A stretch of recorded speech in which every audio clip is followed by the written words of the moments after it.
Sejam todos muito bem-vindos.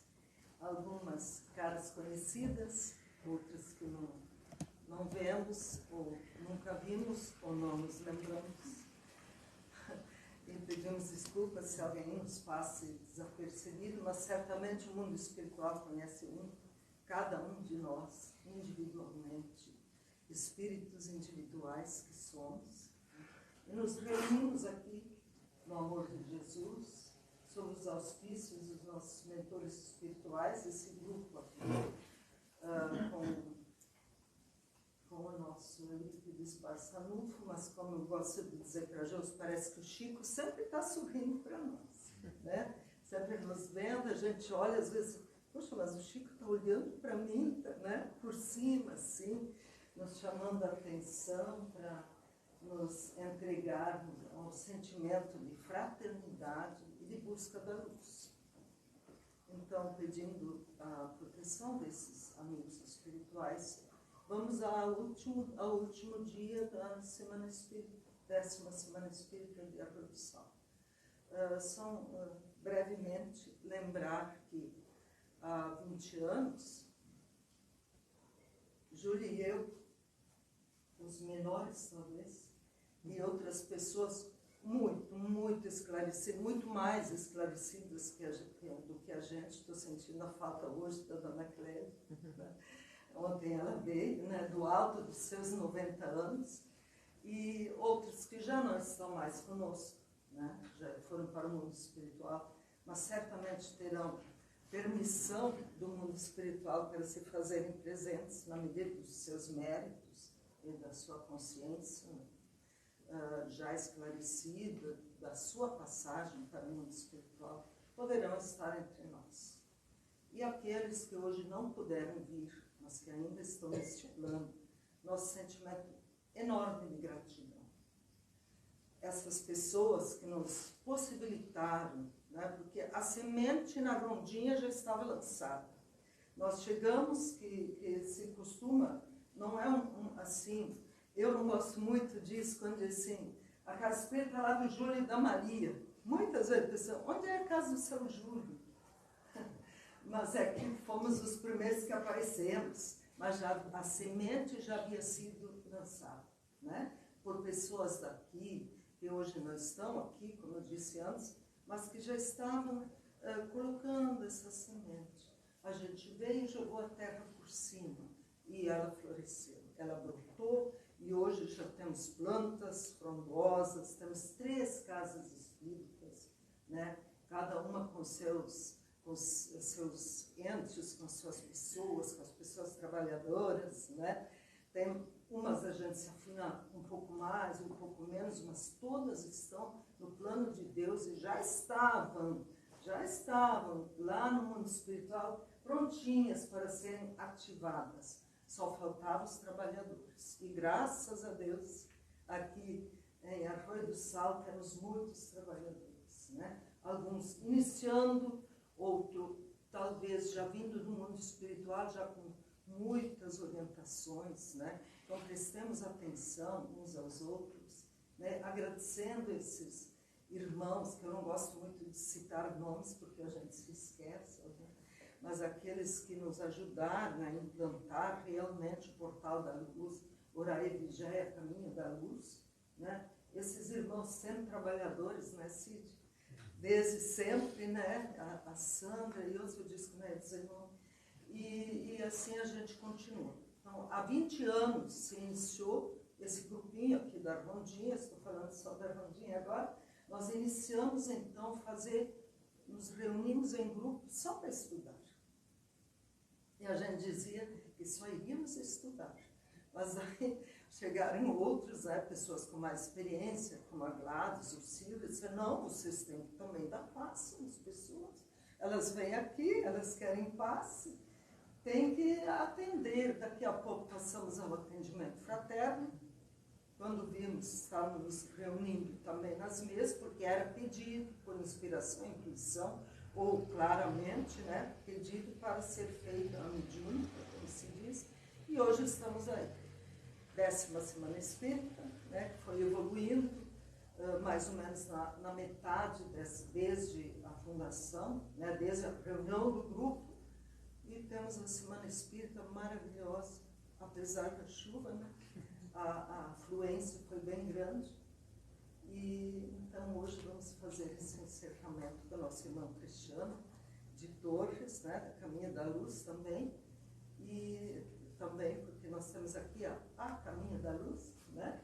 E então estamos aqui encerrando a Semana Espírita, 10ª Semana Espírita de Rio do Sal, mas certamente nossos corações vão continuar com essa sensação de paz, de fraternidade e de mais e mais luz.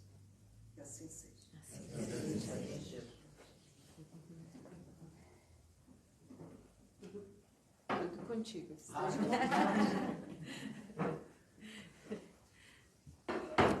Então, uma boa noite a todos. Boa noite. Que se sintam em paz, muita luz. Que a gente vem num sábado de noite, né? Para uma casa espírita, a gente está buscando realmente compreender um pouco mais do nosso projeto aqui na Terra, né?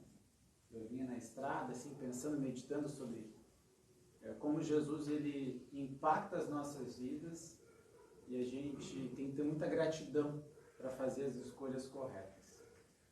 Porque essas escolhas, de fato, vêm determinando o curso dos nossos dias, talvez não da forma que nós gostaríamos ainda, de uma forma reta, né, em direção ao céu, vertical em direção ao céu, mas ainda uma certa espiral, né, às vezes um pouco ondulada, mas fazendo parte do nosso processo evolutivo que nos convida a nos melhorarmos pelas formas mais salutares, proativas, pelas iniciativas nossas e às vezes pelas demandas da dor, da dificuldade e das provas, né, e expiações que nós estamos sujeitos. Invariavelmente, nós somos o que fazemos. Quando a gente vem para cá, a gente está fazendo esse processo, né? Porque muita gente boa fica na esfera do pensamento. E aí o pensamento ele não vai dar testemunho de nós. Por mais que ele seja útil, importante, ele vai se diluir e vai se perder no tempo. Agora, o carinho que a gente deixou no coração dos outros, o bem que a gente fez a qualquer um dos seres da criação, esses sim, eles não morrem junto com a matéria, eles perduram. Então, nós somos o bem, né? Nós somos o que fazemos e é o bem que fazemos que constrói em nós condições de subir mais alto, né, do que a gente tem subido até agora. E essa parábola do filho pródigo, ou dos dois filhos, eu acho que todo mundo conhece, né? Aquela história de que um pai tinha dois filhos, o mais novo pediu a parte dele da herança, ele vai lá, gasta tudo, depois ele não tem como sobreviver lá, porque entrou em crise o trabalho, ele teve que criar porcos, e aí os porcos comiam vagem de alfarroba, como viu lá, né? E ele não ganhava aquilo para comer. Ele não tinha aquilo para comer, começou a passar fome, e ele dizia que até um dos mais simples empregados do pai dele tinha comida farta.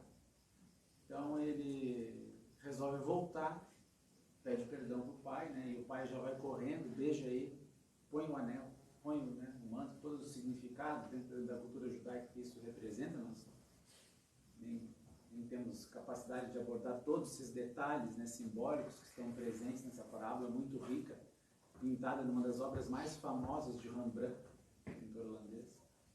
Então, tudo isso que nós estamos percebendo são essas relações de família que estão presentes no nosso dia a dia. O outro irmão fica enciumado, o irmão mais velho. Tu nunca me deu um cabrito para fazer um churrasco com meus amigos, agora tu mata o novilho mais gordo para dar a ele que tinha, né, dissipado teus bens. Né? Então essa relação fica uma relação de ciúme. E aí o pai tenta explicar, tudo que é meu é teu. Mas o teu irmão estava perdido, né? E ele voltou, então a gente precisa festejar isso.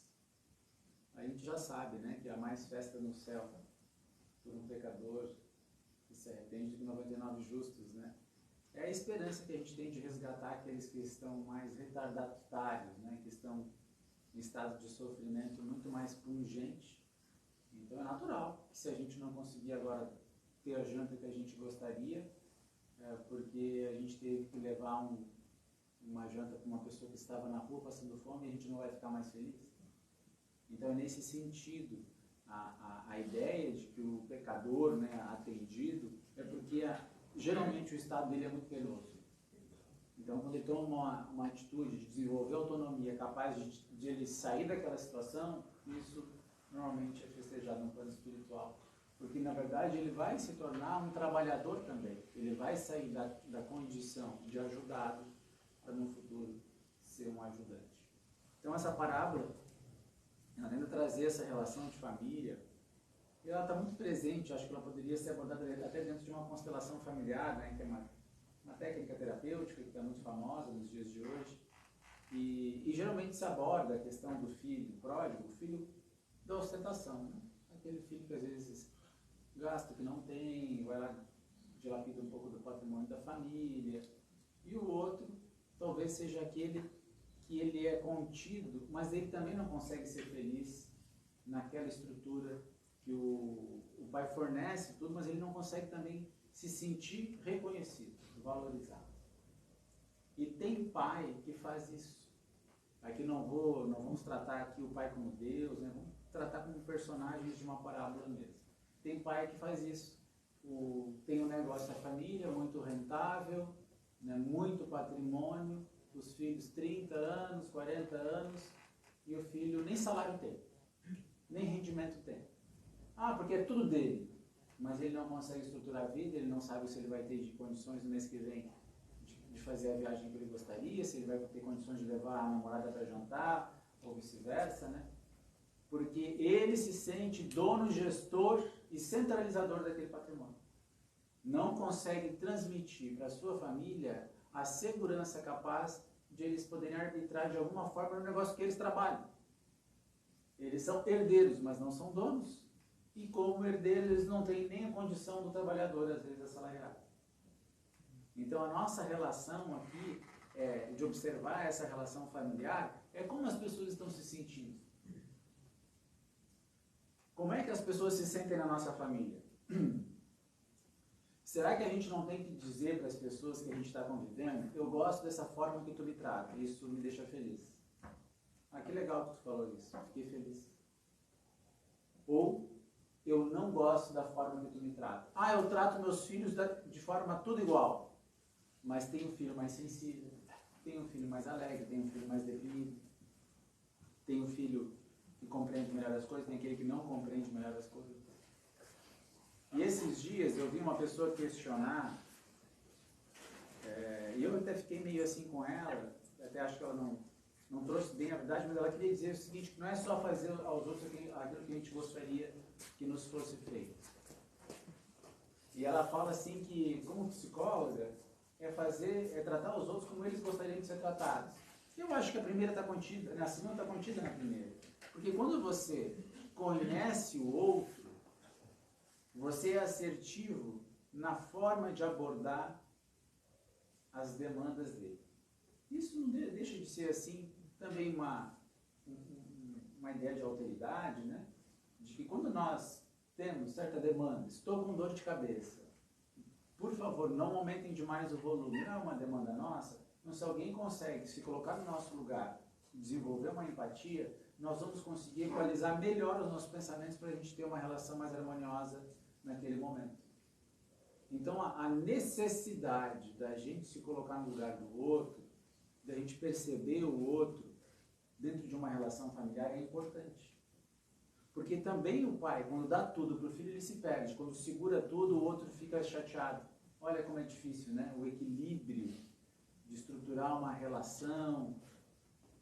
Mas às vezes é perguntar. Lembro que meu pai, uma vez, devia ter uns 8, 9 anos, ele me deu um relógio. Né? Um relógio da Cássio, né? Imagina, eu era o único menino que tinha um relógio da Cássio. Eu queria um brinquedo, eu queria uma bola, não queria um relógio. Aquela coisa, às vezes, que quer projetar no filho a demanda, a necessidade. Eu lembro que ele tinha muita dificuldade de me dar tênis. E era tinhoso. Aí, eu lembro que eu fui comprar um tênis, para mim era um evento comprar um tênis. Aí ele foi lá escolhi o tênis, estava bom, né? E aí ele foi lá, mandou trocar o tênis por 1 ou 2 números menor, porque quando ele era menino, ele tinha que usar o tênis que viesse 2, 3 números maior. Então ele não queria que eu usasse um tênis maior, que eu usasse um tênis justo. Resultado, né? O tênis serviu durante 15 dias, 20 dias, já estava apertado. Então olha que interessante, a gente começa a projetar e quer que o filho percorra um caminho. Quem já assistiu a série The Crown, né? A Coroa, traduzindo, tem no Netflix a série que fala sobre a monarquia britânica, a gente começa a desmontar alguns mitos, né? De ser príncipe, ser princesa. Chega uma hora na série que a gente é assim, meu Deus, ainda bem que eu estou aqui em Torres, em Rua de Sal, né, em Porto Alegre. Jesus, né? Não é fácil essa vida. Mas o que é interessante ali? Tem um capítulo específico, né? Tem o príncipe Philip, que é o marido da Elizabeth II. Ele foi formado dentro de uma escola na Inglaterra e ele teve grande êxito naquela escola. Uma escola assim que a gente pode dizer muito histórica, muito não era militar assim, mas era uma escola com muita disciplina, jogos, com muito desafio, muito legal. Claro, uma escola, né, de altíssimo nível para o estilo dele. Ele era um militar, ele veio a ser um militar da Marinha, né? Então uma pessoa muito altiva, esportista, aviador, então uma pessoa realmente que naquele estilo educacional, né, perfeito, ele se deu muito bem, ele se moldou, e as famílias reais, elas não têm essa estrutura que a gente conhece de vínculo nacional, né, é um vínculo de compromisso. Então ele nem era inglês, ele nasceu, se não me engano, na Grécia, filho da família da monarquia da Grécia, ele andou pelo mundo, ele caiu ali na Inglaterra, acabou casando com a rainha da Elizabeth II, passou por muitas situações na vida. E até a mãe dele foi conhecer muito melhor, ele tinha a mãe como perdida, porque eles são protestantes e a mãe era católica, né? Depois foi saber o trabalho social que a mãe fazia, era uma coisa gigantesca, assim, muito bonita, inclusive. Qual é a relação que aconteceu com o filho dele? Ele vai querer colocar o agora rei Charles, né? Até parece estranho falar rei, né? Ele sempre foi príncipe, né? 70 anos príncipe, né? Agora virou rei Charles. Ele sofre duramente quando colocam ele na mesma escola. Tem crises de ansiedade, crises de pânico. Olha que interessante, a mesma escola, o mesmo processo. Vai ter uma competição, e daí para ver quem chegava primeiro, um desafio enorme, que os meninos participavam. E ele tem uma crise e ele se esconde num canto tremendo, né? E aí aquilo vira uma vergonha para o pai. Porque o menino não estava dentro do projeto que ele era mais... Ele é um menino mais cultural, mais sensível, mais vinculado, né, às artes. Tinha uma outra visão de mundo. Muito inteligente. Então também conceber que todas as pessoas têm inteligências diferentes e que são equivalentes. Porque quando a gente fala de igualdade, esse é um termo que dentro da sociologia está mal resolvido, né? Porque não existe igualdade. Ah, mas nós temos que ser iguais. É muito complicado você determinar um conceito, né? A gente abordou num dos nossos estudos que o conceito mais adequado seria equivalência. Porque equivalência, homem e mulher são equivalentes, mas são muito diferentes. E 2 homens também são diferentes, 2 mulheres são diferentes. Claro que a gente tem percepções da natureza dentro de cada gênero, né? Mas a gente começa a perceber que essas diferenças, que essas nuances, que essas características, elas fazem parte da diversidade do nosso planeta. Perceber que as pessoas sendo diferentes têm sensibilidades diferentes, têm vontades diferentes. Não é para construir em nós uma pessoa extremamente suscetível que se ofende com qualquer coisa, né? Não é esse o objetivo. É sim nós percebermos como a gente consegue ser mais assertivos nos nossos relacionamentos. E sobretudo nas nossas relações diárias. E eu particularmente tive que aprender muito, né? Porque eu trabalhei muito tempo com muitos homens na imobiliária, vendi a parte que eu trabalhava, a empresa que eu trabalhava, e hoje todas as moças, as pessoas que trabalham nisso são mulheres. E aí elas vieram me educando a cuidar o tom de voz, a falar o por favor, a dizer o bom dia, tudo bem, não manifestar nenhum tipo de agressividade, porque às vezes dois homens, vocês podem perceber como eles se tratam, né? Vamos jogar futebol, dois homens, dois amigos, né? E às vezes a gente cresce com isso, com essa cultura do futebol, chega nessa relação, a gente começa a perceber que algo está dando errado. Opa! Daí a gente toma um puxão de orelha, começa a entender como é importante a gente se colocar no lugar do outro, mas também não se melindrar diante da advertência. Porque se aquele rapaz da parábola tivesse ouvido alguém, possivelmente, que o advertiu, olha, tu vai pegar tudo que tu tem, vai botar num negócio, vai pegar todo o dinheiro da tua família, vai colocar num negócio, se não der certo, né? Pode dar certo, mas se não der. Só que ele quis viver também de forma navavesca, né? Não era só aquela coisa de criar um trabalho, né? E às vezes a gente não percebe que faz isso. Às vezes a gente não tem a dimensão, né? Quantos por cento do nosso empenho, do nosso trabalho, do nosso suor vai para alguma coisa que não constrói nada para nós?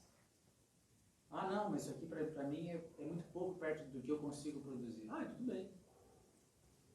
Eu consigo equalizar isso, eu não comprometo, né, a minha relação de vida. E aí também entra outras esferas de nós conseguirmos ensinar as gerações um pouco de administração dos recursos, porque isso também é caridade. À medida que eu sei administrar os recursos que estão à minha volta, eu consigo dar valor no sentido de que ali tem o suor de alguém, né? Para comprar esse livro aqui, teve o suor de alguém. Ele não caiu aqui de graça. Para ter essa flor aqui, o suor de alguém foi transformado num valor e chegou aqui. Ah, mas eu sou aposentado. Não, trabalhou, contribuiu. Hoje, né, na escala da vida, os que estão trabalhando estão contribuindo, e assim vai ser, né, se Deus quiser. Então tem o suor de alguém. E no nosso Brasil tem dobrado, triplicado, porque a gente tem que trabalhar muito mais do que um país desenvolvido para poder ter o mínimo, né? Nós ainda estamos produzindo pouco, né? Tanto que a gente não conseguiu equalizar de forma correta o problema da desigualdade que a gente tem no nosso país ainda. Então nós temos o compromisso de lembrar que alguns filhos pródigos não conseguiram voltar para os seus pais. Ficaram apacentando porcos, né? Ficaram na lama e estão no sofrimento.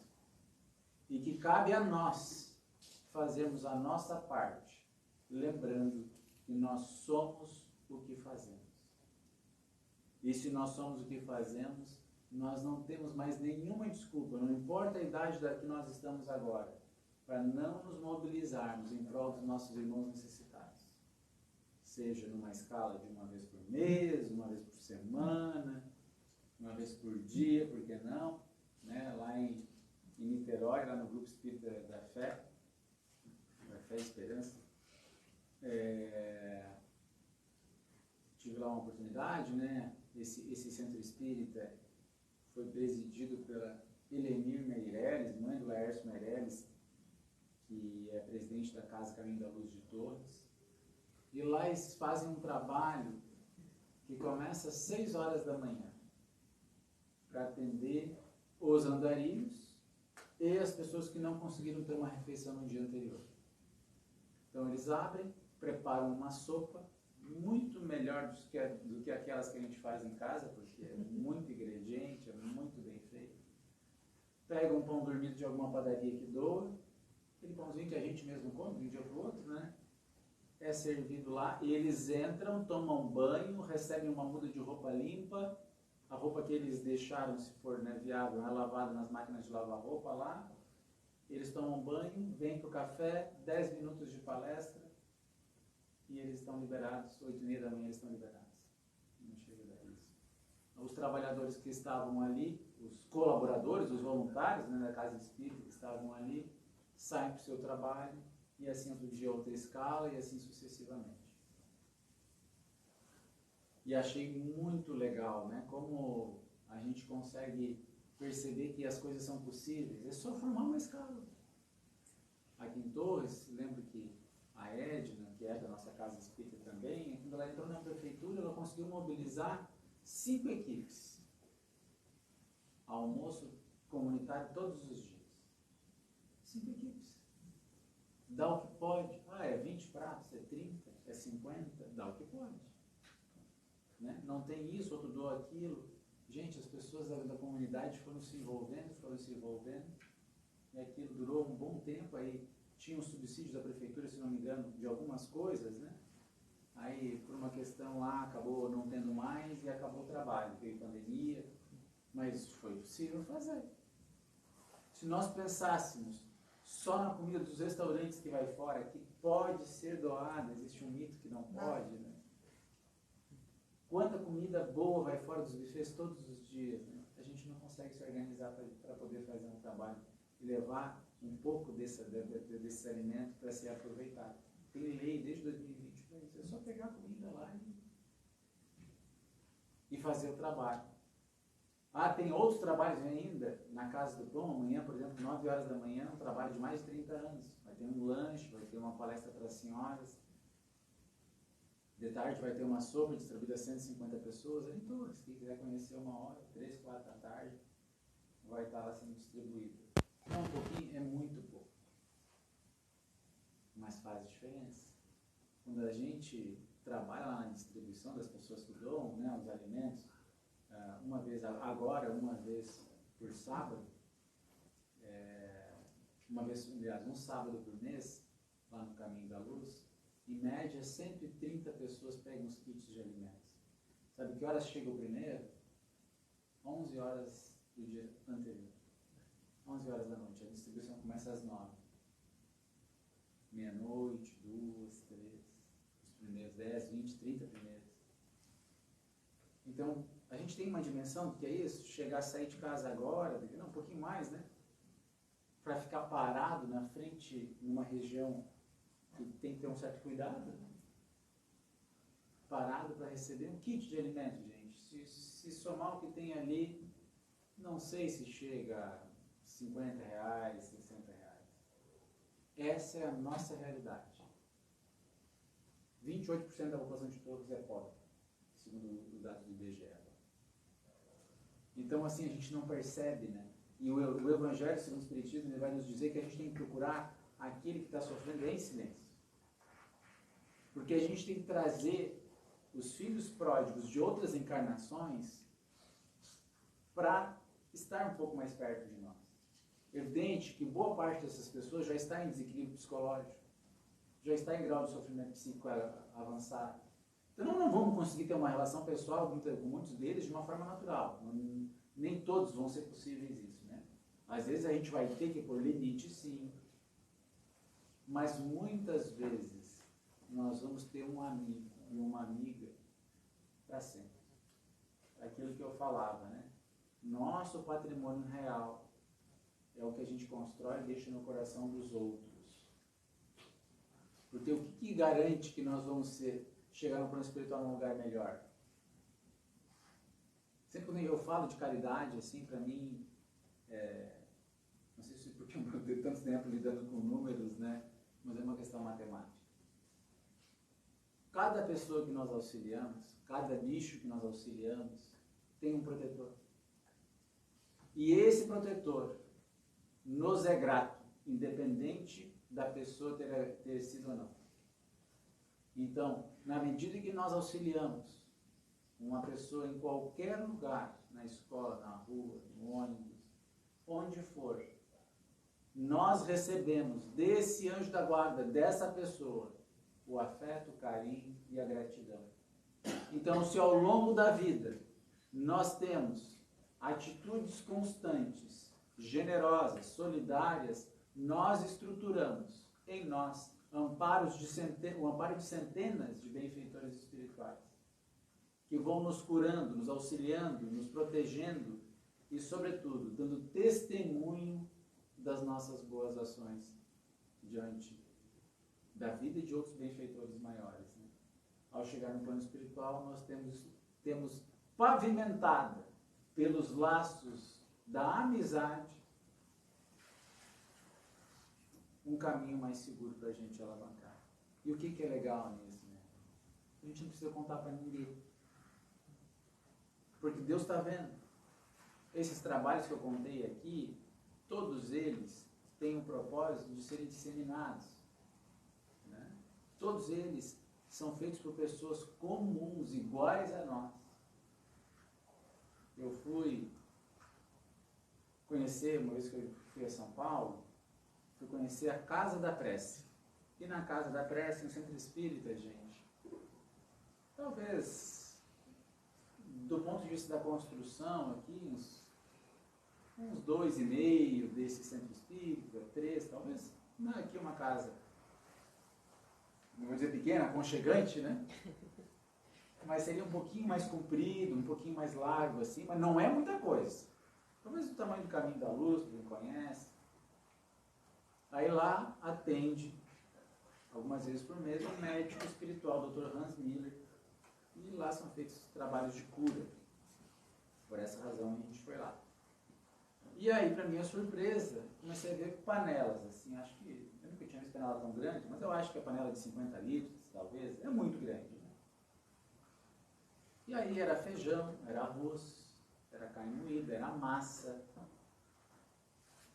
17 equipes trabalhando. 800 marmitas por dia. O centro espírita, pouco maior que esse. 17 equipes. Aí assim, mas Cristiano, São Paulo, né? Praça da Sé, coisa. Tudo bem. A gente faz uma vez por semana.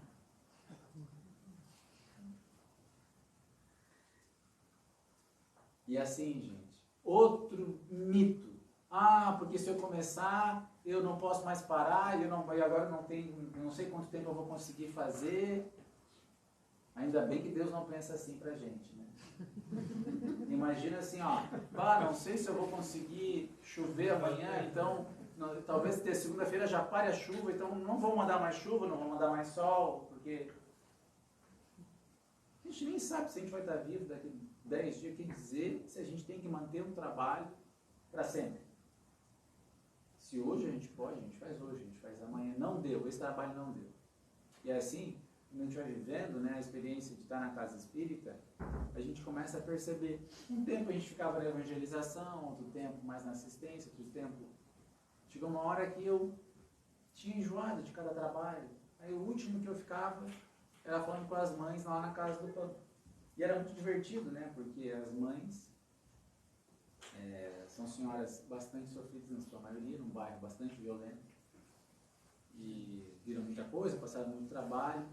E a gente criou uma conexão. Olha quem maluco isso, né? Vai chegar um guri na época ali, conversando com elas, mas ele entendia como abordar. Chegou agora esse ano, depois de mais de 5, 6 anos de trabalho, cansei desse trabalho. Quero fazer outra coisa. Há algum tempo a gente faz um trabalho no presídio. Trabalho difícil, desafiador. Desafiador no momento que a gente chega na porta, porque tem todos os protocolos de segurança, você não pode se melindrar com os protocolos de segurança, tem que ficar, né, concordar com tudo, porque eles estão sob tensão. Aí chega lá, o trabalho que a gente faz aqui na casa multiplica por 10 em termos de energia, não tem como ser diferente. A espiritualidade querendo pegar as filhas pródigas de outras encarnações. E o pior é que quando a gente começa a ver a história de vida delas, a gente não sabe se não seria pior. A grande maioria.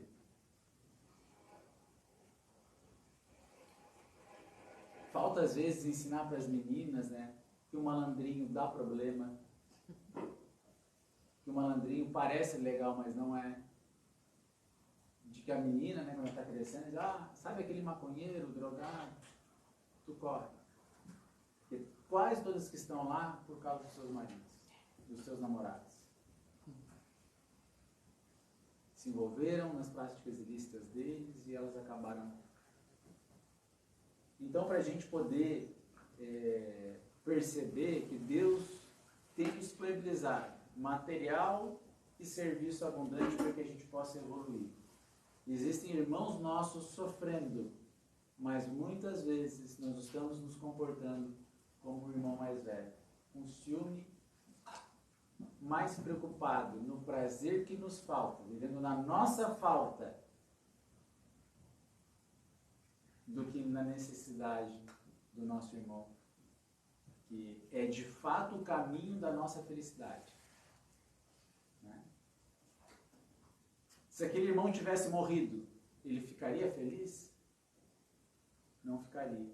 Então o churrasco que ele perdeu com os amigos seria triste, né? Se o irmão tivesse morrido. Não é verdade?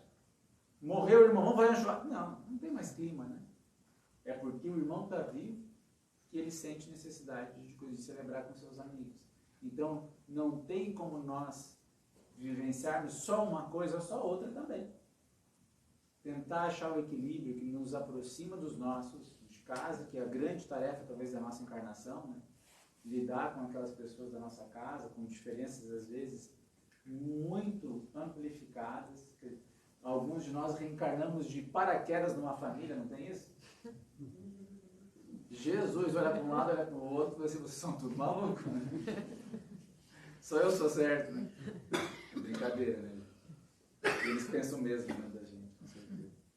São culturas diferentes, necessidades diferentes. E nós estamos aqui justamente para isso, para lidar com essas diferenças que são capazes de fazer da nossa experiência aqui na Terra uma jornada proveitosa. A gente veio a trabalho. E para quem acha que está difícil, né, tem uma senhora chamada Elo Tavares, né, ela foi grande amiga do Chico Xavier, com seus 90 e poucos anos. Foi mãe de Santos Dumont reencarnado, o primeiro filho dela, Carlos Mussa Tavares. Se vocês procurarem na internet, né, vocês vão encontrar. E ela diz que a maioria de nós está numa encarnação de férias. E no plano espiritual é muito trabalhado. 24 horas. Praticamente. Aí a gente começa a ler as obras de André Luiz, começa a perceber isso. Está num lado, já chama, né? Estava terminando de ler agora, de ouvir, estou ouvindo, até uma dica muito importante, né? A gente está com tanta coisa para fazer, os audiobooks, eles revolucionam a nossa forma de lidar com o tempo, né, gente? Porque a gente consegue fazer lá uma refeição, consegue fazer alguma coisa, uma viagem, e aproveita o audiobook para ficar envolvido nessa energia. Então, audiobooks da série André Luiz, das obras básicas de Kardec, estão todos ali no YouTube, a gente consegue achar, e eu estava ouvindo, terminando de ouvir, no mundo maior. E a gente percebe, é de um lado para o outro. Vai lá ajudar a Antonina, aí tem o Fabrício, aí tem não sei mais quem. Enfim, a gente começa a perceber que os personagens ali, o tempo todo, porque as pessoas ali naquela condição estão cientes de que não tem outro caminho. Que se você, porque no plano espiritual nós estamos segregados por vibração. Se você quer ver sua mãe que está numa esfera superior, você tem que trabalhar. Se você quer ajudar seu pai que está lá numa zona inferior, você tem que trabalhar para ter mérito para poder chegar lá. Tem que estar estruturado. E não adianta fingir, né? O plano espiritual não aceita fingimento. Você tem que estar estruturado moralmente para suportar uma zona inferior e tem que se melhorar moralmente para poder ascender. Então a saudade arrebenta as pessoas que estão vivendo dessa forma no plano espiritual superior, que estão segregadas. Aí o que eles fazem? Não. Estão com saudade demais da família, vamos botar vocês tudo junto, e aqui a gente se mata.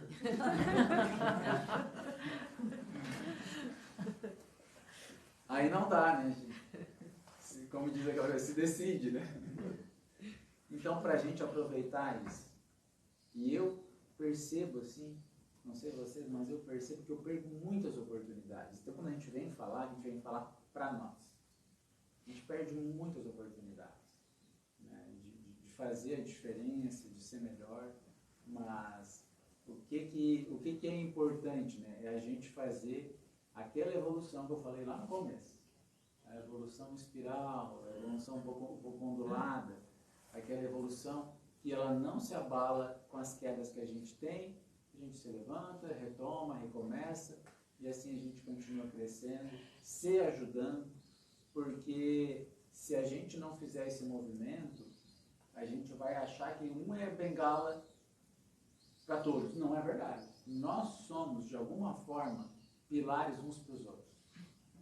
Não existe pilar, né, humano que não balance de vez em quando. Todos nós vamos ter os nossos momentos. E é importante que nós estejamos juntos, como nós estamos nessa noite aqui, para que quando um de nós, né, gastar um pouco dos recursos que a gente tem, das energias que a gente tem de uma forma desnecessária, o outro possa nos acolher, nos orientar, né, ser mais generoso com a gente no sentido de trazer para cada um, aliás, para cada pessoa que está demandando um pouquinho daquela alfarroba lá, daquela vagem de alfarroba que os porcos comiam.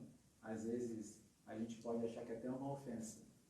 E muitas vezes nós tratamos as pessoas que nos procuram para tentar nos ajudar. Ah, mas tu pensando isso de mim, né? Não, vamos ser humildes para a gente perceber o que a gente não está conseguindo equalizar. E talvez não seja exatamente aquilo que a pessoa falou, mas pode ter algo que a gente possa melhorar em nós.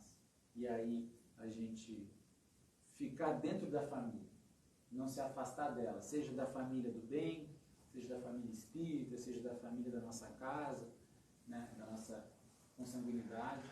Assim a gente vai conseguindo vivenciar as nossas experiências sem rompantes, sem dissensões que nos custem a encarnação, né? Lembrando que às vezes a deserção que a gente exerce agora, ou a ofensa, ela pode nos custar mais caro lá adiante, né? Às vezes é melhor perdoar e a gente conseguir construir, porque quem perdoa, lembra o Chico, tem caminho livre pela frente. Então que nós não sejamos o irmão mais velho, preocupado com o que lhe falta, né? Mas sim sejamos no meio termo, capazes de perceber a tempo que se nós temos as pessoas vivas à nossa volta, agora é a hora de nós celebrarmos a sua presença. Que nós somos essencialmente o que nós fazemos. Que assim seja. Assim seja.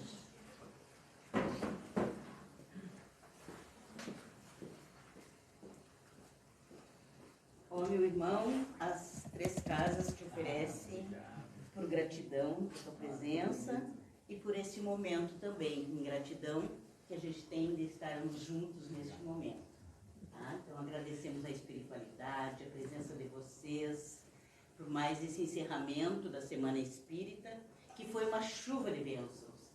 A gente nem sabe avaliar, porque no dia a dia, no somatório das nossas tarefas, é que nós vamos ver o quanto recebemos, né, durante toda essa semana da espiritualidade maior. Muito obrigada pela tua presença e a presença de todos vocês, meus irmãos. Vamos fazer então a prece do Pai Nosso para encerrarmos? Pai Nosso que estás santificado seja o vosso nome, e o vosso reino venha de ti, que a vossa vontade seja sempre feita, assim na terra como no espaço, e em todos os mundos habitados. Dai-nos hoje o pão do corpo e da alma, perdoai as nossas faltas, e dai o sublime sentimento de perdão para os que nos ofendem. Não nos deixeis sucumbir às tentações,